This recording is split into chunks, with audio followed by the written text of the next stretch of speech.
And again, we usually ask people to raise a hand if they want to ask a question. So yeah, it's going to be a good session, I think. And then at the very end, if you could stay on at the very end, Mike will do a little 1 minute snippet on what do you think about all that, so to speak. So Yeah. but and Andre is going to run the lobby, I think, Andre. And then we can open up the chat room, so people will put stuff in the chat as well. Yeah, it should be really, really good session. And thanks in advance for your time this morning. So it's really good. No problem. Yeah, Andre, you're monitoring the lobby, and people are starting to come in. Yeah. Yep. So you want me to let everyone in? Yeah. Admit all. I think that's good. If you've just joined, if you could go on mute, that would be great. To allow Mike and hopefully Tom McPhail to speak. Welcome everybody. Good morning. Good morning. A bit worried about this. Admit all. I deny everything.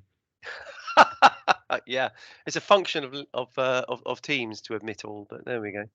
But good morning everybody. Good morning Mike. Good morning Richard. Good morning Sophie. Good morning Amanda. If you've just joined, if you could go on mute, that would be fantastic. We'll continue to monitor the lobby and let people in to the event, which would be great. And just as a good morning as well to everybody. This session is being recorded, so could we have a thumbs up from everybody that everybody's happy to be recorded? Either real thumbs or virtual thumbs, all is accepted, which is great. Thank you, Peter. And yeah, that's really good.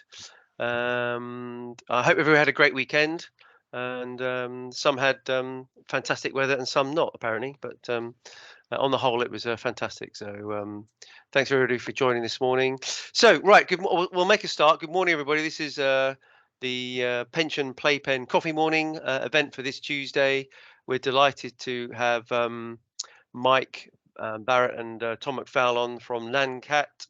And today is about the wonderful world of the advice gap. And this is very, very hot topic. I have asked Mike and Tom to be controversial as well. So we're looking forward to their presentation.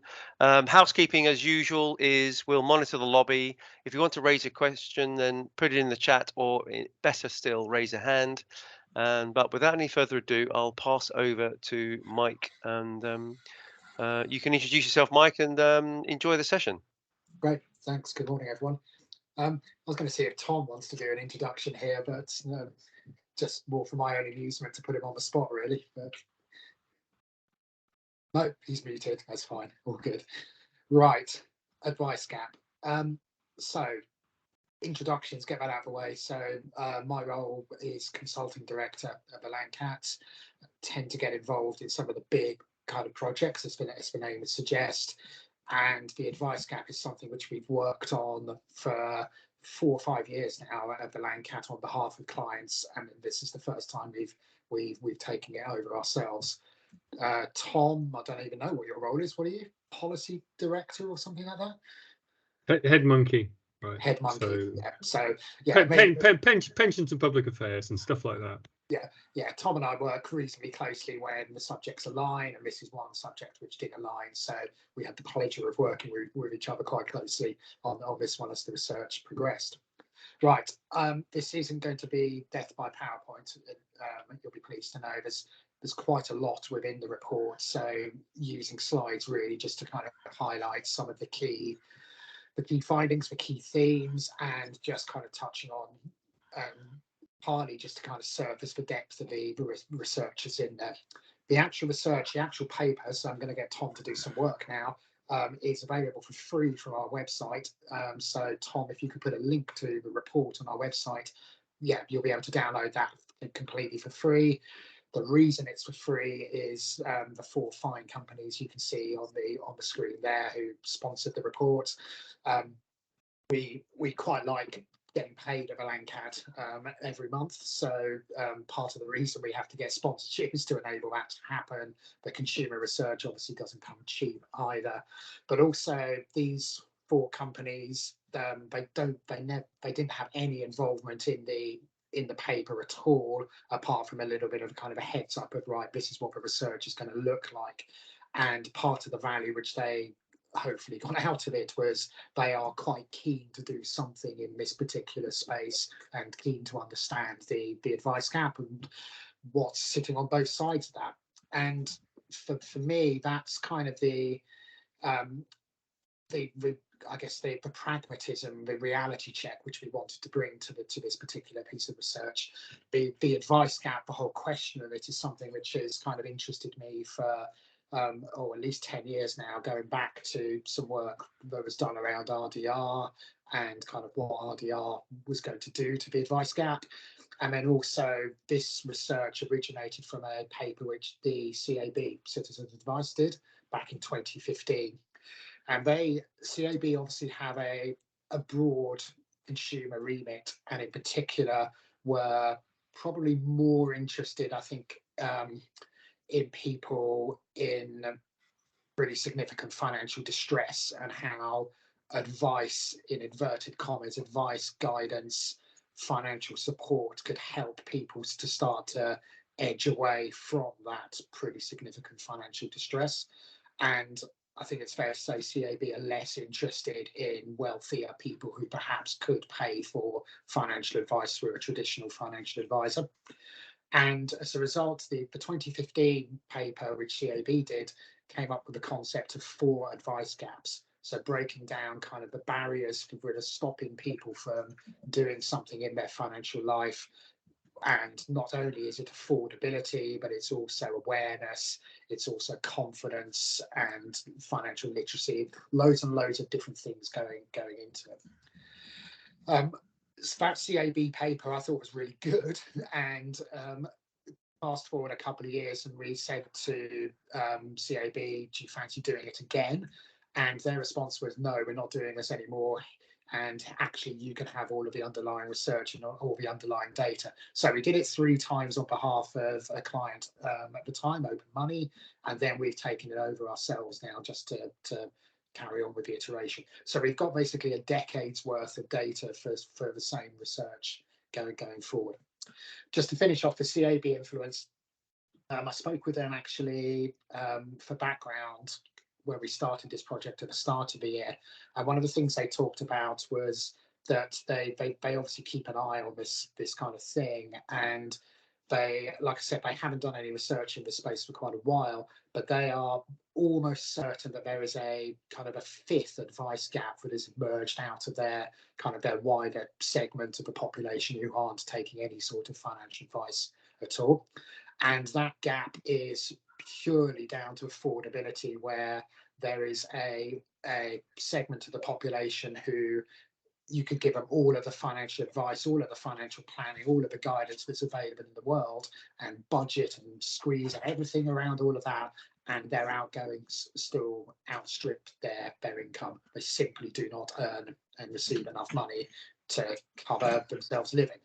And that's an area which they're quite concerned about from the CAB's point of view. They see a lot of the consequences of that coming into their call centres, into their research centres, around people getting in quite significant financial distress and getting worse and worse over time, and they can't seem to find any way out of that. And yeah, that was a bit of a kind of a reality check as I kind of moved back into our comfort zone of kind of the advice sector, and yeah, making sure wealthy people remain wealthy and maybe get ever so slightly wealthier along the way as well. Yeah, polar opposites in terms of the market.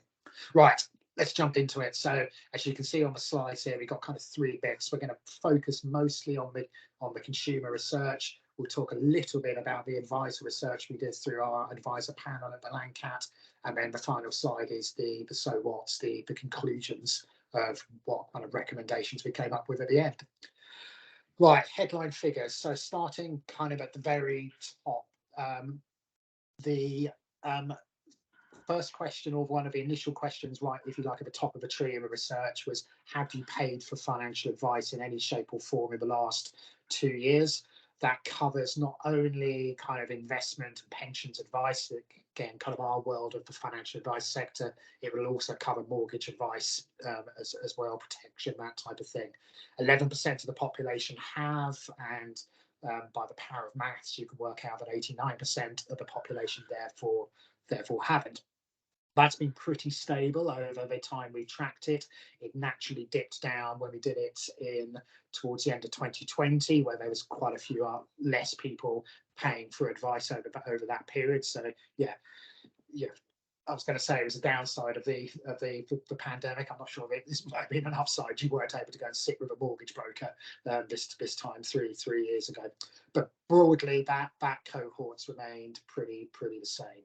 60% of those individuals are receiving ongoing advice, and 38% one-off. That correlates quite strongly with what we see in FCA data for the intermediary sector, where increasingly IFAs are very reliant on ongoing fees from existing clients. So about 75% of advice sector revenue comes from existing clients. That's tipped up from about 50-50 it was, where between ongoing and initial fees, it was about 50-50 around about the time of pension freedoms.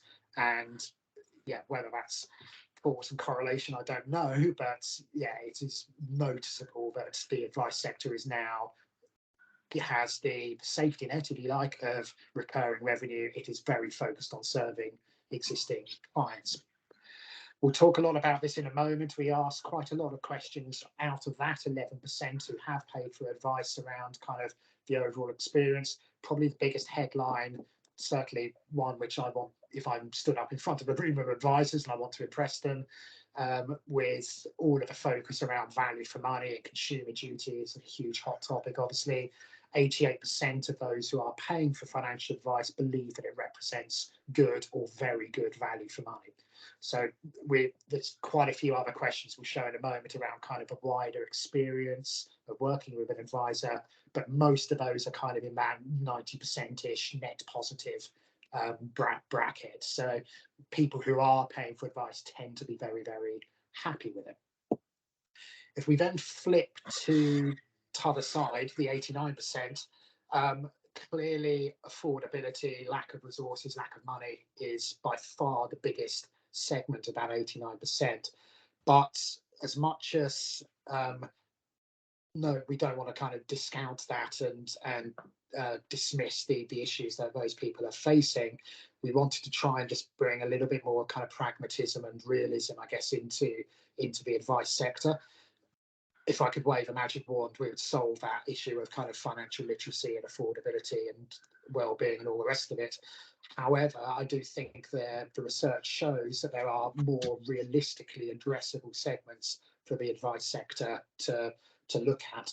And in particular, there was 3.1 million, as you can see there, of people who are not paying for advice, who could afford to pay for advice. They're in the right kind of wealth bracket, if you like, for that. But they're saying that they don't trust the financial advisor. And the lack of trust within the sector is the biggest barrier within all of that. And we'll explore all of these in a little bit more detail in a moment. There is a little bit of advice activity within the advice sector on the supply side, dominated by serving clients on the kind of near approaching transitioning into retirement space. So average age of the client is 59, average wealth is about 350k for an advice firm. But there are some firms who do have a specific proposition for low value clients or simple needs clients. That does tend to be where there's a rich daddy in place and you're doing a £20,000 ISA for Tarquin because he needs to do all of that type of stuff. There are firms who will just do that for simple clients with nothing else going on. But those are, if it's hard enough to find a good financial advisor anyway. It's even harder to find an advisor to serve you if you've got very simple needs. The advice sector simply just doesn't, the demand for their advice for their core clients is outstripping their ability to supply. Mike, we have a hand raised by Yes. Padraig. Padraig, do you want to ask a question before we move on? Yes. Sorry, can you hear me? Yeah, I'm good. How you doing? Yeah, we can. Yep. Right. Sorry, I was just writing it out. Yeah. Did you? Can you qualify what if trust could be improved actually means? Did you drill down into that for specific fears, or is that the blanket? You can't trust them because they work in finance or financial services. That Yeah, most people apply, even when they have had no experience of purchasing financial products or financial advice. Because people don't trust lawyers or accountants, but are quite happy to pay vast sums of money over to them for various things. Thank you. Hold that thought for about 10 minutes, if that's okay. We'll go on to that in a bit more detail around that. Fine. But you're right. There's quite a bit of nuance to that, which we'll bring into. Right. Let's jump into this consumer research. And again, the paper has this in a lot more detail. Also, if you really do want to get into the detail, we've got all of the underlying data where we can start to dice and slice this by kind of demographic and gender and all the rest of that good stuff as well. But broadly speaking, out of the people who are paying for advice, almost perfect gender split. The age is, as you would expect, dominated by wealthier people. So over 50%, 53% are over 55, and another 12%, 45 to 54, kind of so starting to kind of get close to that transitioning to retirement phase. So yeah, basically 65%, 2/3 almost of the population of the advice, the people who are paying for advice are over the age of 45. Regional splits, kind of as we would expect, really. That's more, I guess, proving that we had a good representative sample of the population there. And investable assets does support kind of the point I made a moment ago, and the point we'll see within the kind of the wider advisor research, that it is possible to get some sort of advice if you've only got 50,000 to invest. Quite often that is also, remember, this will be reflecting people who are potentially paying for advice, for mortgage advice and protection advice, so not necessarily doing the full financial planning thing that an advisor would do. But yeah, it does kind of, it's not just for the wealthy if you look at advice at kind of that high level. Right, going into the experience of advice. So this is the 11% of the people who have paid for advice. At the bottom there, you can see kind of supporting not only the value for money bit, which we'll look at on the next slide in a bit more detail. So not only was it good value for money, it was very helpful. At the top there, pretty good experience in terms of, I was able to get help when it was convenient for me. So that's 60% there. So some fairly good figures, but the overall experience isn't perhaps as kind of overwhelmingly positive as the kind of the value for money aspect. And yeah, was it helpful? Did it solve the problem I was hoping to help? And in particular, I'm drawn to kind of the point here, the 45% bit. How quick was the overall process? We did a study last year looking at the fun that happens between kind of system integrations and the end-to-end advice process. And I recall interviewing an advisor who talked about kind of the onboarding now. The initial stage with clients can be very, very quick, and you can do a simple kind of indicative cash flow modeling tool. And great news, Mr. Barrett, you can afford to retire. And Mr. Barrett leaves our initial meeting thinking, fantastic, my life's going to be transformed and changed. That's the answer I want. And then the pensions industry, the financial services industry sucks the joy out of the process repeatedly for the next 6 to 10 months, where you have to do letters of authority, transfers, etc., etc., etc.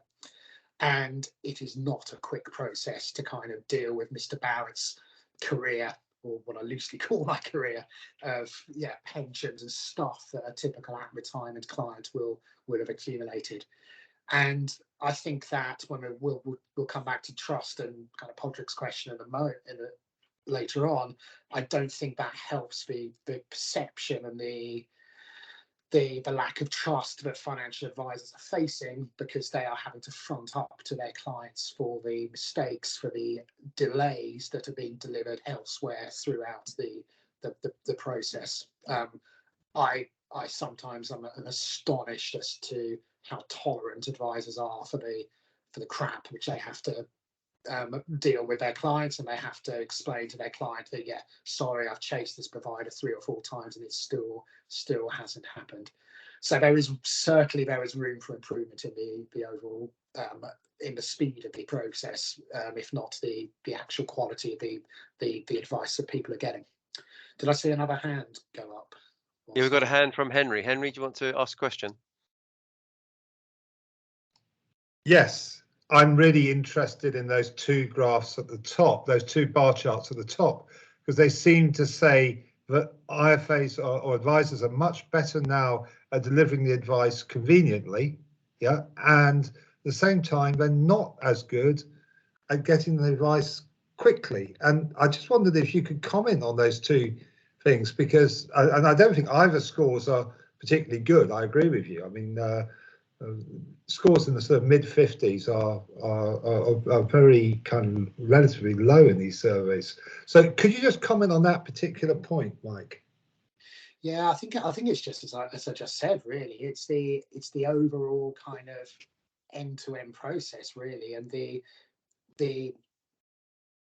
advisors we spoke with last year described most clients are kind of they're coming in and they're getting advice for the first time, typically. So happy days, I think an advisor said to me, if they're coming in and they're already on, I don't know, Quilter platform and he's going to transfer them to Transact. Yeah, joy, that is. The reality is they will have whatever the average is for jobs these days, 6 or 7 employer pension schemes, a few bits and pieces elsewhere.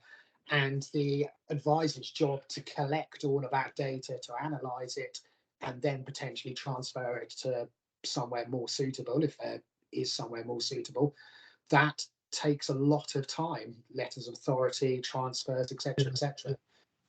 So why do you think this has gone up from 43 to 59 in just the space of 2 years? What's happened? Is this something to do with people using Zoom more, or there's a bit around that? So I think the 2021 figures would have been, I would expect those have been dampened down by, it wasn't particularly convenient to see an advisor face to face. We'll see later on that actually people are wanting to have this mixture of face to face contact and are very, very less likely to want to use Zoom and particularly chat apps than you might think. So, but it's about blending the two of them rather than necessarily restricting to one channel. Okay, thank you. No worries. We have another hand, Mike, from Billy Burrows. If Billy, do you want to unmute and ask a question? Just very quickly, I don't want to say very much, but on the why does it take so long? My paraplanner recently retired, so I've been doing some work myself, and it is absolutely appalling. I mean, if I told you that, insurance companies lie to you, they don't do what they say. So the reason why it takes so long is that the providers are absolutely rubbish. And I guess on serious note, this is serious, but I think one of the reasons is that they just don't have the quality of people answering the phones, and they think that they can push it all online, but that doesn't work. So that's my contribution for the moment. Thank you. Yeah, completely agree. I mean, I just saw a comment firing in saying firms like CashCalc have helped. I think was the comment. Absolutely, they have, but actually, that advisor I spoke with kind of described it as you go from 0 to 100 by using CashCalc, and that's your indicative cash flow plan. And great news, Mr. Barrett, you can afford to retire. But then you drop off a cliff where you have to go into the reality of, okay, now we're going to contact your old DC scheme and try and get it transferred away. And it's not necessarily the platforms and the big established life companies who are still open to new business. It's the legacy stuff which is out there, which is the real problem. And it was interesting, every advisor we spoke with had multiple horror stories, and eventually we started to kind of get some consistency. But we were speaking to different advisors 3 times a day for our research, and you were hearing different providers every single time around that. But yeah, that's a subject in its own right, I think, for another day. Right, cracking on. Value for money, I think we talked around this as well. So the people who are financial advice, both for ongoing financial advice and one-off financial advice, very, very strong endorsement of what's going on there. We're going to do incidentally, some work later on in this year to kind of explore this in a little bit more detail, and particularly start to look at the fees that people are paying and structure of fees, absolute amounts, and all the rest of it. But at a headline, yeah, said it a number of times, people who are paying for advice tend to be happy with the value for money. Right, let's start to look at the other side of the bat now. So moving away from the 11% into the 89% who aren't paying for financial advice. So mentioned this a number of times. Clearly, the affordability, financial resilience is the biggest problem around this. Out of the respondents we had there, it's quite alarming actually in terms of the level of wealth that's there. So 37% of respondents having less than 25,000, 24% having less than 10,000. This is investable assets outside of your property, and outside of any workplace scheme as well. So I know the studies which we did historically, we looked at levels of debt that those people were holding, as well as any investable assets that they might have. We didn't do that this time just because we didn't want to kind of spend too much time, as I said, in that particular world. And when we did look at debt a few years ago, it was even more scary. So most people had more debt than they actually had in terms of investable assets. The pandemic, obviously, that's been an unpleasant experience for everybody. And almost half of the population are worse off, or they're saying they are worse off in terms of their own financial position than they were this time 3 years ago. However, do you know what? There are people who are slightly or considerably better off. They're probably friends of Tory MPs or something like that, I would imagine, and picked up some sort of contracts. But all joking aside, people managed to, if you were fortunate enough to stay employed and you obviously cut back on your spending, then yeah, you can see the results of that at a population level. Right, really interesting part, I think, for this audience. So and this is where I might get Tom to contribute, just so I can have a glass of water, give it a heads up to think about it. So we asked questions around kind of the impact of cost of living, the impact of the last couple of years on typical spend. Not necessarily a huge amount of surprises here. That you can see they kind of be increased a lot bits. Yeah, I'm sure it won't come as a shock to discover that most people are spending a lot more on gas and electricity and food and groceries, petrol and transport. Unless you live on the Isle of Wight like I do and drive 1,500 miles a year, then your petrol costs have gone through the roof. But the one at the top, workplace pensions, we thought was really interesting, where actually workplace pensions are a net positive from the last couple of years. So more people have increased their contributions into workplace pension schemes than have decreased them. The majority there, the greater proportion there, are saying they either don't spend, they don't contribute to a workplace pension scheme, or it's stayed about the same. And there are a few people who did cut back their contributions into their workplace schemes. But yeah, like I said, 11% have increased either a lot or a little. You would expect that, and it certainly is the case, to be that skewed to wealthier individuals who have taken the opportunity to kind of go more into their workplace pension scheme. But yeah, bearing in mind kind of the noise, the discussions we heard probably 6 to 8 months ago about the danger of people cutting back their contributions into workplace pension schemes, there doesn't seem to be been a huge amount of sign that that's actually happened through the research which we did.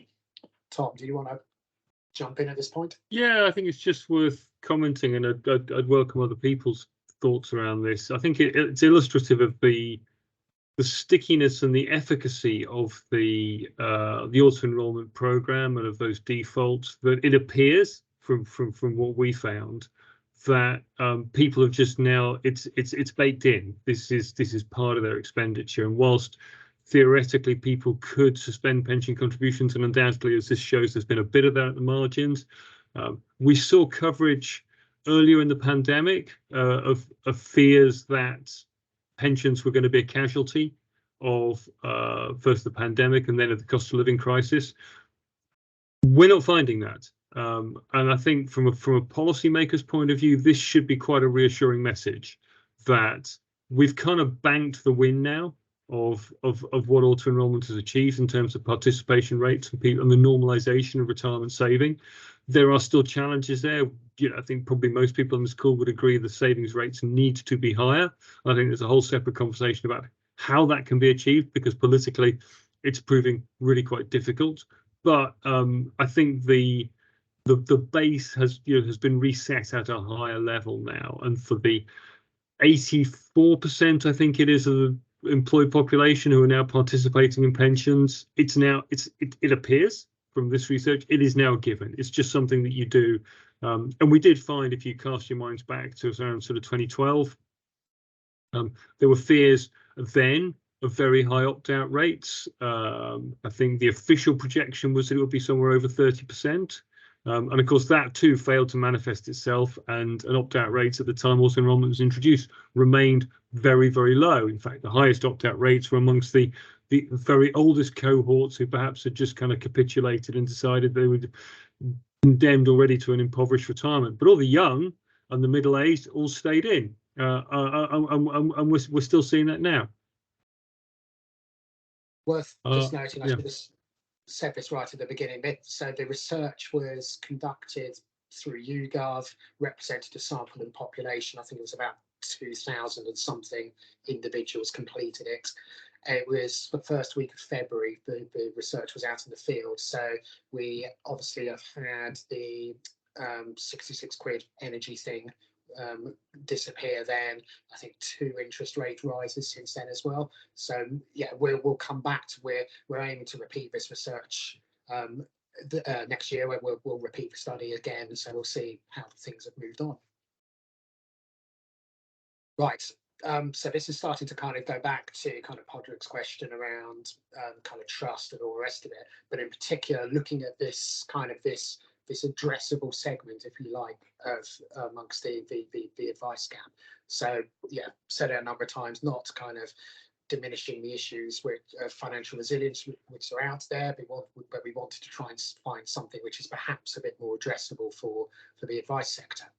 So out of the 89% of people who aren't paying for financial advice, 16% of those, if you're still with me, saying I would pay for financial advice, but. The biggest but is that they don't trust the financial advisors. So that 38% of that 16%, they're saying I don't trust financial advisors. And I've used financial advisors here specifically, and that's gone up from 31% in 2021. So Podrick rightly anticipated this particular slide, that there is a lot more nuance to this type of thing than just kind of financial advisors. You've got to look at kind of perception and awareness of what's actually going on within this. So we looked at a few additional studies around this. The FCA's Financial Lives Survey 2020 here, you can see here that financial advisors are tracking less than banks, mortgage lenders, pension companies, credit card companies as well. So they're fairly well down there the list around all of that. The government, who obviously propping things up in terms of trust, I would imagine that's gone even further down on that one. But yeah, the levels of trust which financial advisors are receiving are quite alarmingly low. There's other work out there as well. So the Edelman Trust Barometer is one of the most I guess well-known ones of those. We would have had to pay an extraordinarily eye-watering license fee to include that in our study on the printed copy. However, I can obviously verbally reference the work which they've done on that as well. The Edelman Trust Barometer has a similar bit where almost whichever study you look around all of this, financial advisors are below the levels of trust of financial services as a sector. So I think there's kind of there's a lot to unpack around all of that. I think part of it, I do think, goes back to some of the stuff which we talked about, where financial advisors quite often are fronting up for somebody else's mistakes around all of that. So the issues which Billy talked around there, if those are correct, and I'm absolutely 100% certain he is right in his experience there, the the reality of that is that a financial advisor is saying to the client, yep, sorry, we haven't managed to sort out your pension plan yet. We're not able to fully retire because legacy dinosaur provider has let us down again. And I've chased them for the third time, and they say they're going to sort it out this week. And then a week later you say, oh, sorry, yeah, they've lost the file or whatever it is, and you start again. I'm not sure how easy it is for the customer to decode exactly who is right around all of that. And I think that the financial advisor shoulders a large portion of that blame in terms of actually having to deliver that message to their clients. But also we asked a kind of a traditional kind of word cloud section. So question, so what words come into your mind when you hear the words financial advisor? And I learned a few new swear words when we went through some of this type of stuff. So this is, I guess, the filtered family viewing version of it. It's also, this was a question which we asked the full cohort, so people who have paid for advice and those who haven't. So there is a lot of positive stuff within there, but you can kind of see some words. Commission, untrustworthy, dodgy. Martin Lewis comes up quite a lot in it as well. A lot of the stuff going through this, it seems to me that it's not necessarily so much of a trust gap. I think there's a real perception gap. Those of you who've been around as long as, well, I have, and certainly Tom has, will hopefully agree that the advice sector has gone through a real transformation in the last decade. I can remember what advisors were like pre-RDR, and particularly as someone who lives in Cowes and used to get to enjoy Cowes Week every year, I can remember what advisors were like pre-RDR. That is firmly in the rear view mirror as far as I'm concerned. The advice sector is a profession now, it's highly qualified, and just the mere uses of words like product and commission and sales and stuff like that just doesn't, I don't think it's a true reflection of what's going on within the advice sector. So I think the general population simply hasn't had any hasn't understood what has happened as a result of RDR.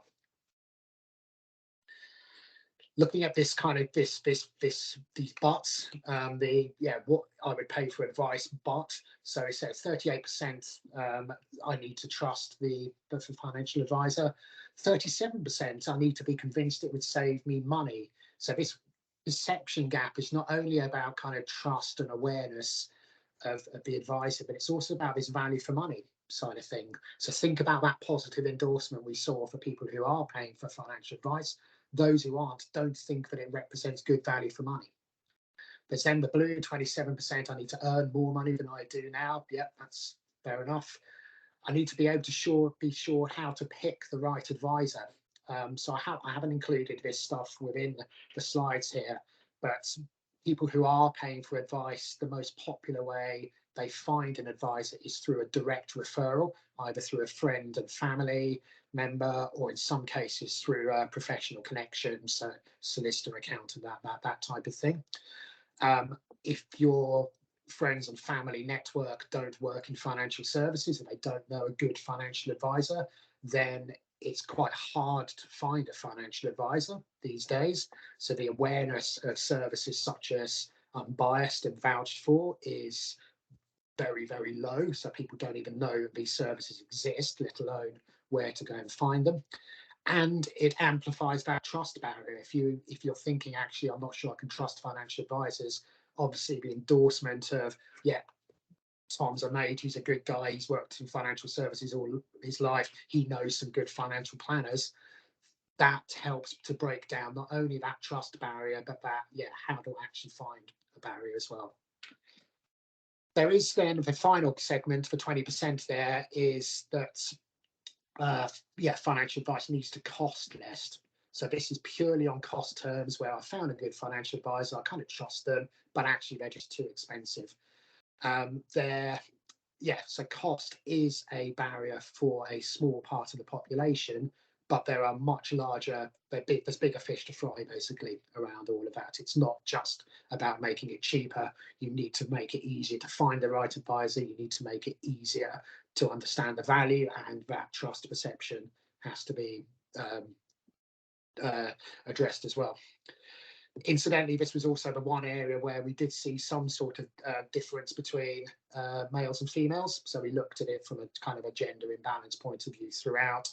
And yeah, we found that men seem to be massively overconfident about their own ability to do this type of thing, which I thought was absolute bollocks. And I phoned up the female researcher at YouGov and mansplained to her why that was obviously incorrect.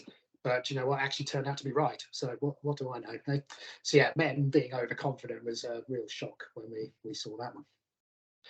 Mike, we've got a question from Paul. Yeah. Paul Claro has just raised his hand. Paul, do you want to unmute?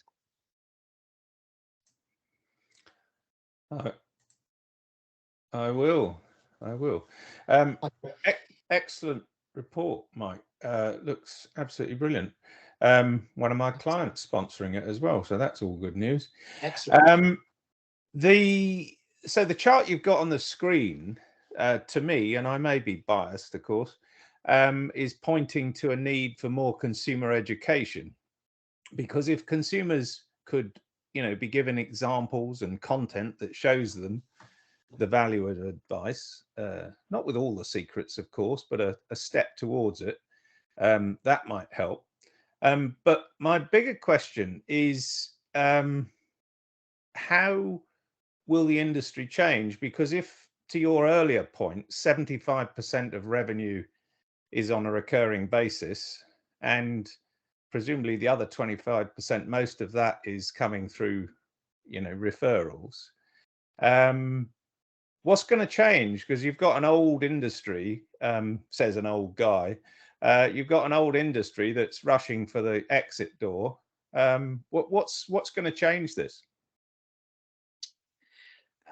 Yeah, so I think you're right about the makeup of the industry, I think. So I've just been out on the road doing some conferences on consumer duty, and it's quite therapeutic, actually. I find myself to be one of the youngest men in the room when I'm presenting in front of a room of financial advisors.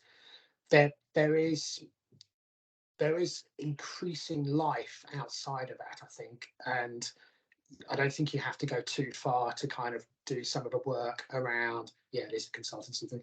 I don't think you have to go too far to find kind of some of the work that the next gen advisors, for example, are doing. Some of the IFW stuff as well. They are increasingly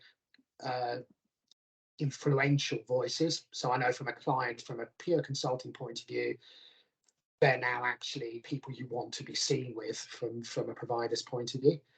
I just wonder, I don't know, I to be honest, I can hear myself saying the same thing 10 years ago around, oh yeah, this is rooms full of old people and the sector's going to be different in 10 years' time. And yeah, there will be turnover, there will be change around all of that, but the advice sector is extraordinarily resilient. It bats away everything. RDR was supposed to be the meteor which was going to destroy it, and it never happened. Same with MiFID 2, same with sunset clause on commission. Consumer duty, I'm sure, will cause a few issues, but I think the advisor will adapt. I do think the one thing which is slightly different now, which we're seeing around that, is that, so as we'll see in a moment, we'll very quickly show the advisor research, so dominated and concentrated by serving clients in their late 50s with reasonable wealth. And there is now very clear blue water between the advice sector and the D2C sector. So Tom's ex-employers at Hargreaves, for example, there are the average age of clients going into the likes of Vanguard, Hargreaves, Fidelity, Interactive Investor, the direct-to-consumer players, is trending down slightly to kind of towards the mid-30s. And there are a lot of people who are accumulating their wealth quite happily and quite successfully on those D2C platforms, who are building up their financial relationships with those platforms. So the financial advice sector, their bet is that those clients will continue to hit retirement and move out of Hargreaves into the traditional advice sector. And if anything, if Hargreaves developed an advice service or whatever it is, if something stops that happening, then I think that's where the advice sector might start to have a bit of pressure. Right, I'm conscious of time, but there's a couple of big kind of interesting things I just want to rattle through, and then maybe if we save kind of the questions to the end, I've got probably 3 or 4 more slides just to get through. We mentioned this, I think this was Henry's question around kind of different channel preferences. So this again, this is kind of asking people, the full segment, the 100% of people, what are your kind of channel preferences for different services? The preferences here kind of range from, you look at kind of some of the more administrative stuff of, I don't know, managing a financial product, topping it up, providing, completing the fact find, that type of stuff. People tend to want to do that online, so using a website. But the more kind of complicated stuff, the bits where the financial advisor is going to add their value, so in understanding my investment preferences, having an annual review of my situation, understanding my options in retirement, that's where it starts to gravitate towards being face-to-face support. So whenever you hear this message around kind of people want to have a mixture, kind of a hybrid approach of face-to-face advice and online services, that's very much the case. But I thought it was quite interesting, just kind of the low figures that we see here for virtual support via a video call and using a live chat on the web, on an app, and that type of thing. So we hear, I wonder whether so the technology on this is actually quite well developed. So we're obviously here on Teams, Zoom's quite well developed and all the rest of it. There's loads of people talking about chatbots and AI and all of that type of stuff. But the consumer preference isn't really there. I just wonder whether people have had enough recently of being on video calls, and particularly when it's something that's important to you, like your financial life, and actually nobody wants to speak to a chat bot on a website as well. So yeah, this hybrid approach, which is talked about, is really quite important. And this is just one final thing to emphasize the trust point. So if you think trust is bad for a face-to-face advisor, there's separate YouGov research they did at the same time, which says that it's even worse for a robo digital advisor as well. So you don't have that face-to-face interaction, obviously, if it's a robo, and that makes it even harder to trust those services. So that probably goes a long way to explaining why most of those services have failed quite spectacularly. Right, quickly, let's do the advice and research for a couple of minutes, and then we can move on to the conclusions and the chat. Right, I think I've mentioned most of this. So this was through our advisor panel, which we have at the Langcat. So we've got, I think it's the best part of 1,500 firms signed up to that, and we survey them to find out what's going on in their world. We had a couple of hundred responses for this across the board. We're slightly skewed at the Langcat to small to medium firms around that. So we do have some of the very, very largest firms completed as well. And also it's a self-selecting sample. So as much as we'd like to, we don't go and beat up advisors and force them to complete our surveys. At the Langcat, they've chosen both to be on the panel and to complete the individual survey, which we put within them, in front of them. The numbers, the headlines you can see here, I think I've mentioned all of this as well. So mean average, and obviously this is an average, so it'll be normally distributed either side. Average age of client in an advisor business is 59. 93% of respondents were saying that the average client age is above 50. So very, very focused on that at the time and segment. And again, pure averages, but yeah, kind of 350k. You're at the peak of your own personal wealth accumulation, hopefully, at that particular point in life. So the clients who advisors are serving are very, very much in that segment. We did ask about this proposition thing, and again, I mentioned this. So if you did have someone rock up with 20,000 to invest, around about 16% are saying turning them away. That 45% are, if they were part of a wider family group, very strict conditions, etc., will serve them. this was actually a lot more positive than I think we expected it to be. I think we thought that that 16% would be a lot higher, and it's also something perhaps you hear. So it kind of amused me when we published the research on Research Day. Instantly, you got some of the loud voices on Twitter, social media, the commentators onto money marketing, etc., within about a second saying, yes, what's the point of looking at the advice gap? I don't need to serve clients. We don't serve clients in that space. And they'd obviously not had any time to actually read the report, let alone interpret it and think about it.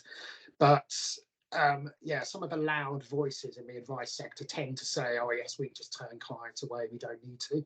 But actually, certainly within our cohort, there is a little bit more life of within that, both in terms of reality, but also particularly people wanting to thinking about how they can do something to serve clients with simpler needs.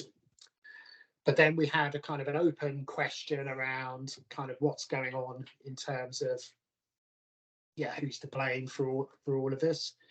Slides moving on. Yeah, and this commercial reality is definitely kind of one of the problems here. So as much as advisors want to do something about the advice gap, yeah, writing the business case to do it, particularly for a small to medium firm where there's only fairly limited resources, commercial reality tends to kick in. The regulator obviously gets quite a bit of blame around all of this stuff, but in particular kind of making it easier, cheaper to deliver advice, but also these points we touched on earlier about kind of improvements around education, language and terminology as well. There's stuff there which I think the advice sector feels they could do to improve the advice gap. Right, final slide from me. I'll do the build here so we can see it. And this will probably hopefully lead us into the discussion. So we wanted to kind of summarize some of the actions, the conclusions, the recommendations within as a result of this into 3 areas. So the advice sector very much does have this trust issue, this perception issue. So the action is to improve trust, which is obviously easier said than done.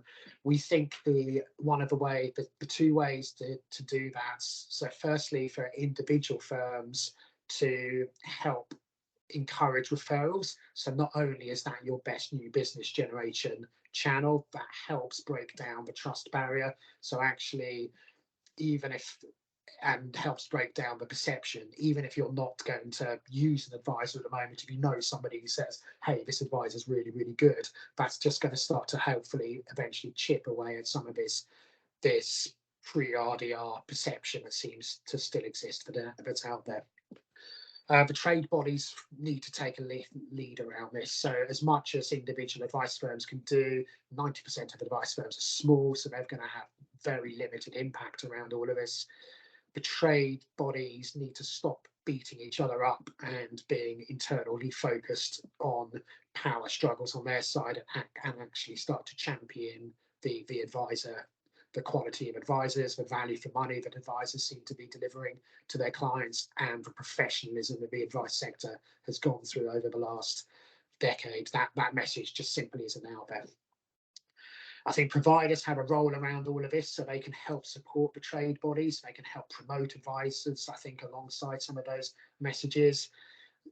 Part of that is just kind of providing the money, frankly, for some of that type of stuff. So it's, as much as we encourage trade bodies to do this, the reality is they're not necessarily going to have the marketing spend that some of the big providers will have. So I think there's a joint approach around all of that. I think consumer duty does give providers an opportunity to support the advice sector a bit more. Everything which Billy talked about, which we talked about earlier, I think is a very clear breach under consumer duty, under multiple outcomes under consumer duty. So if the regulator enforces it, and they should do, then I think providers are going to have a very nasty shock, I think, in a post-consumer duty world.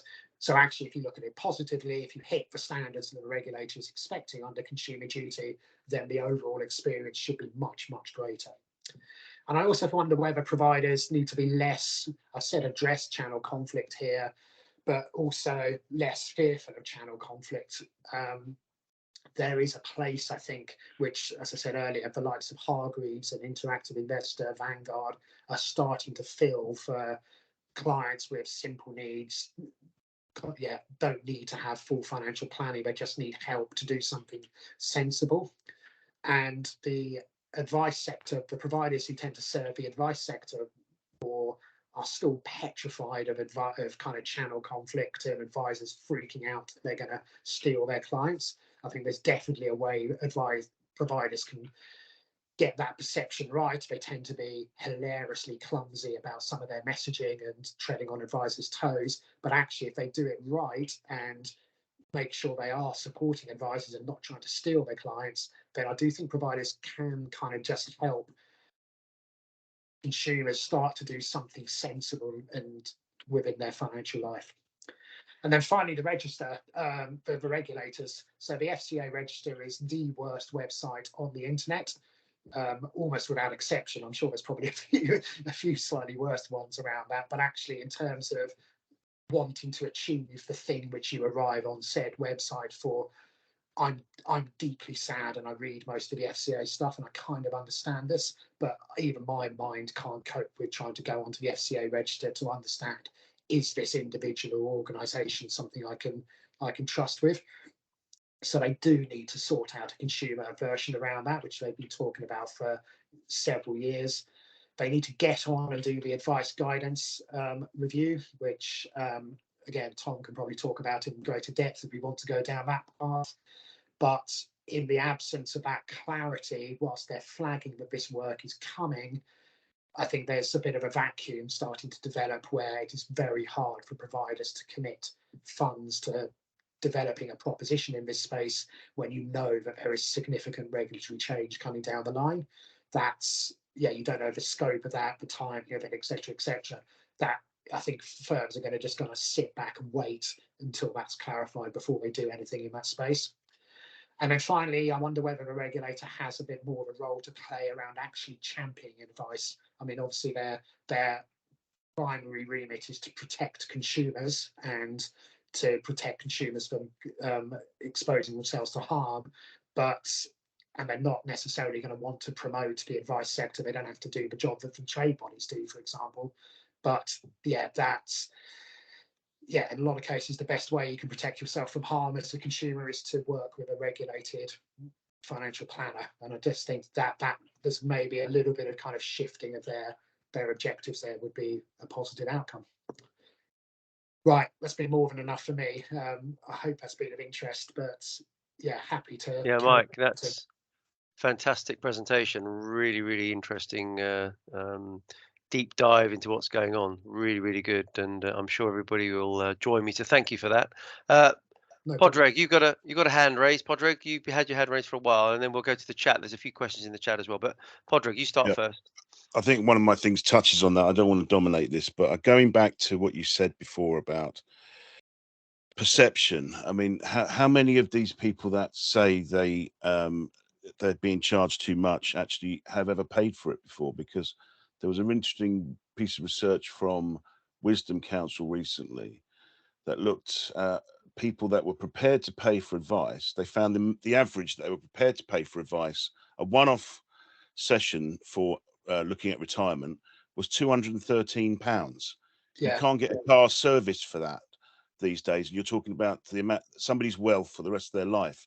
There's a pure perception issue, because I'm sure these people have never paid for it before. How much would they pay a conveyancing solicitor for doing a job buying a house? It's a complete misunderstanding.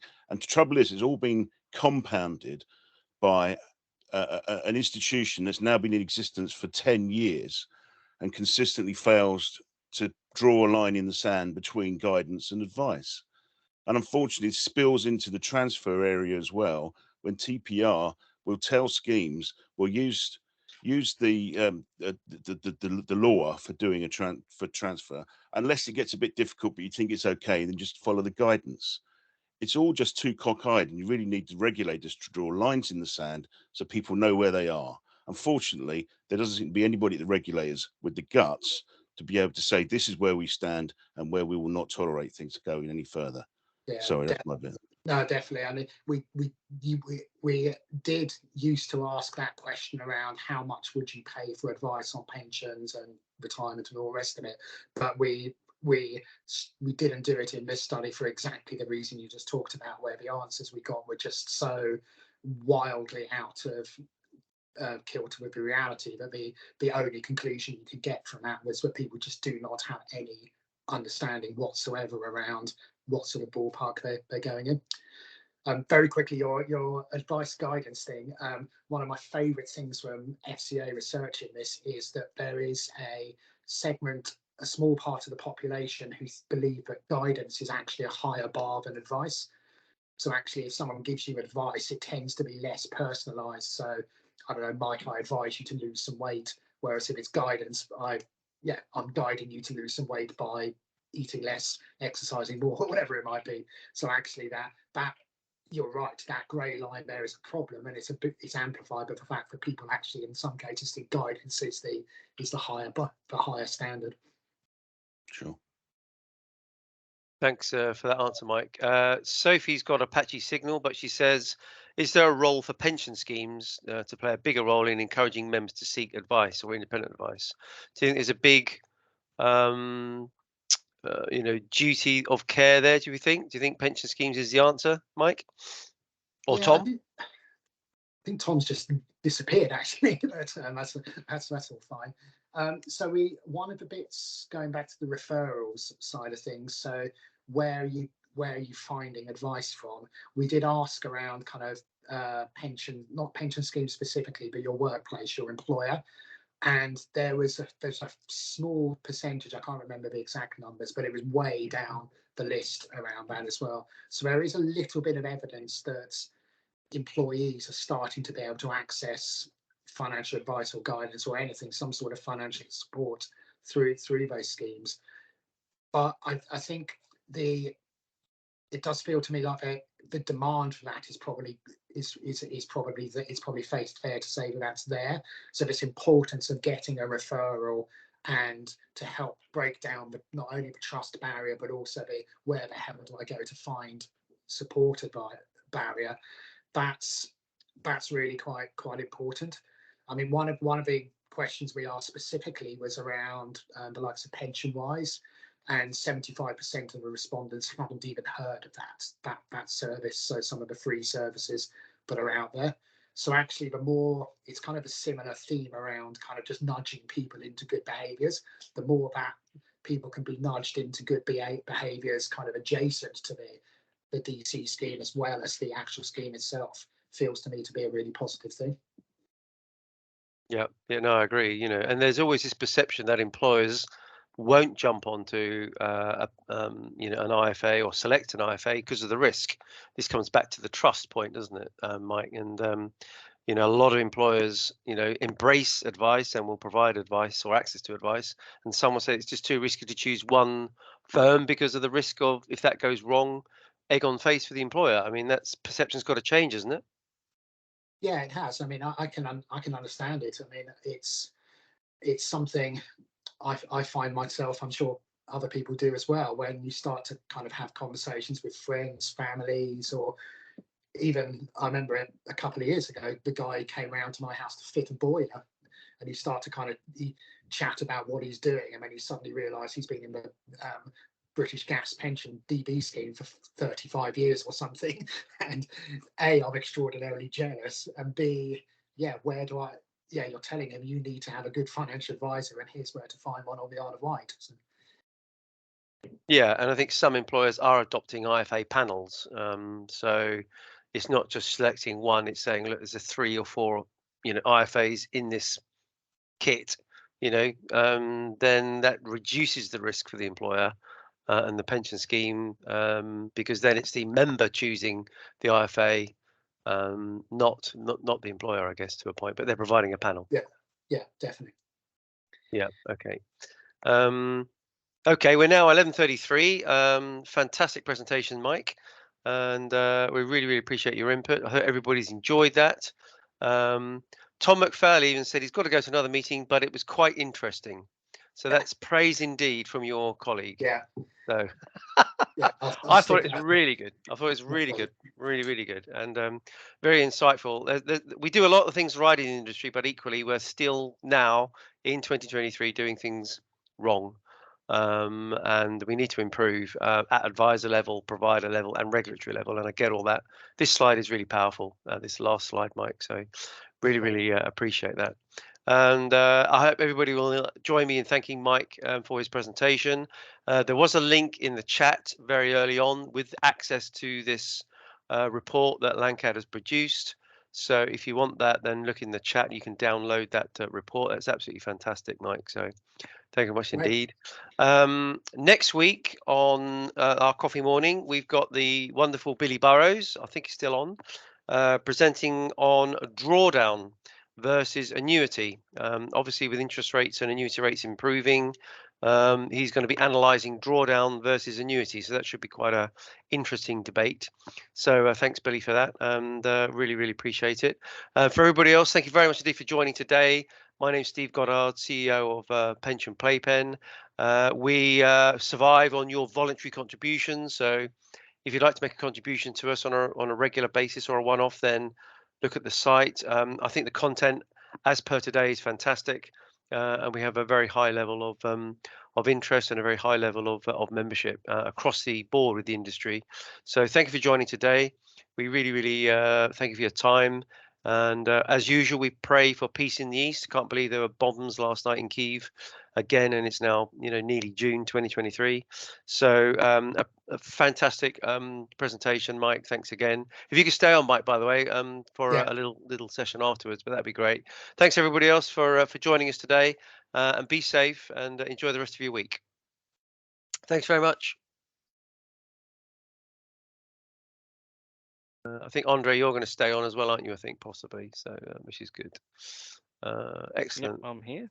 You're there. Excellent. Andre, thanks for that as well, for monitoring the lobby and all that sort of stuff. So yeah, at this junction, Mike, just a quick one to say thank you very much indeed for presenting, and really good session, and some really great research. And as I think quite a few people say, let's do this again. It was that good. So really really a good session.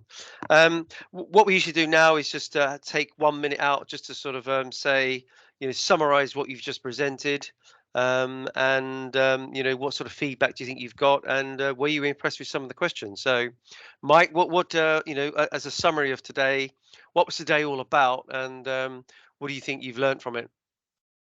So I think for us, the value of the advice gap is to try and bring not only to shine a light on what is causing people, what is driving people to take advice, what is preventing people from taking advice, but to bring kind of a bit of a harder edge to it. So a bit of a critical friend for the advice sector, and actually constantly trying to encourage them to continuous self-improvement. But also the harder edge we know from our consulting side is that eventually reality has to bite, and you have to be able to have a commercial model which is going to enable firms to do something different to what they're doing now as well. And I think that's the bit we always wanted to make sure we got across on the advice gap study, and the addressable segments there. We hope we've got some clear actions where we can say, if you take these activities, we believe you will get more people paying for advice, more people buying your stuff if you're a product provider. And yeah, loads of really good questions, loads of engagement, and as a presenter, that's all you ever want, really. So absolutely, yeah. And what was probably the most insightful part of the research? What hit you really hard on the research results? What really sort of came to the fore and you thought that is moving in the right or wrong direction? I think two things. I think as much as the research, the paper, we recognise the issues around kind of financial well-being and financial resilience, and the alarming lack of that a large part of the population have.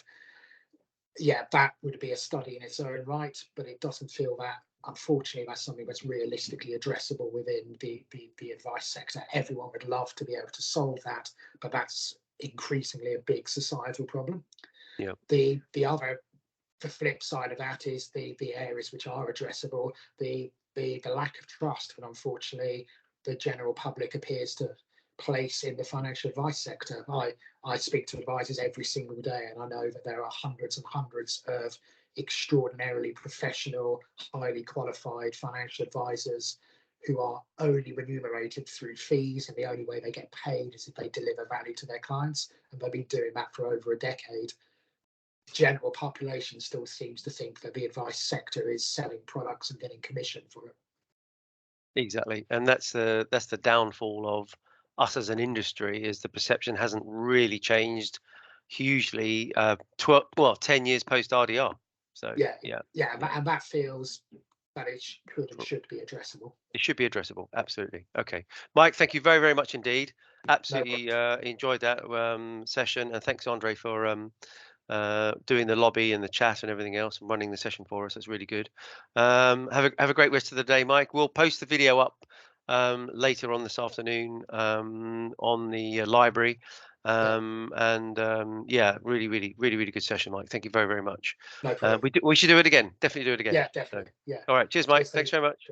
Cheers. Thanks, Andre. Bye. Bye.